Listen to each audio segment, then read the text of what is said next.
When I first started to talk to people, when I got hold of Stephen and when I started to speak to people out in Asia about Portugal, the most interesting conversation was always, we have this program which is coming out in Portugal. It's a residence program.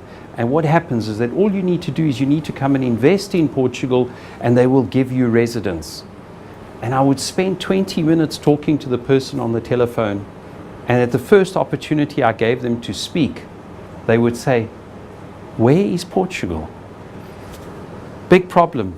But fortunately, the crisis has helped us in many, you know what they always say, there's no such thing as bad marketing. It's the same as Hong Kong. At the moment, we see Hong Kong all over the world press. You guys have no idea what a protest is. We go down there and we look at the protest and we're like, these are such well-behaved people. How do you manage such a pleasant, well-controlled protest? So Portugal got seen all over the world. The benefit that we have had from Portugal has been the fact that we were one of the first to go into the crisis. It was announced on the world press. We're a tiny country. It's always fascinating that a population of 10 million can have such an impact on the world markets. But at the same time, the flip side was that as soon as the economy started to recover, we got the same amount of coverage as well, which has helped the program. Traditionally, Portuguese have a tendency to complicate things, make things really bureaucratic, make them really complicated. Fortunately, when the crisis came, this was a program that had been spoken about for many years. Portugal will talk about Portugal's needs, but Portugal needed a program like this. There was a lot of canvassing so that a program like this would be introduced.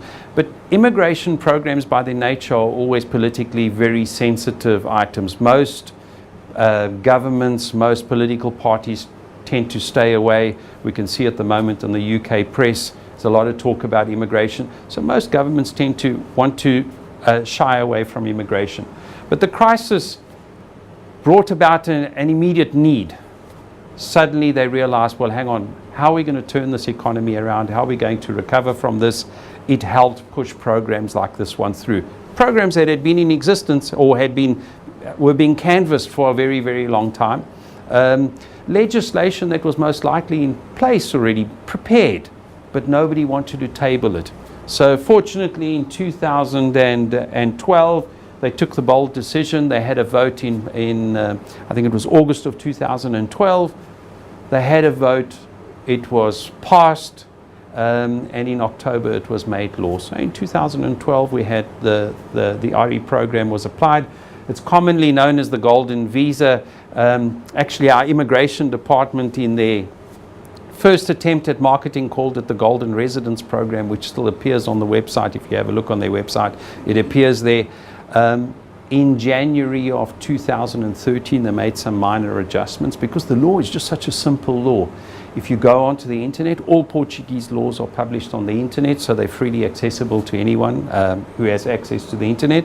If you have a look at it, it's a single-page document, whereas most laws traditionally in Portugal go on for pages. It's very simple. The intention is a very clear one. It's a very simple one. This is the reason why it's got so much coverage around the world as being probably the best program out there.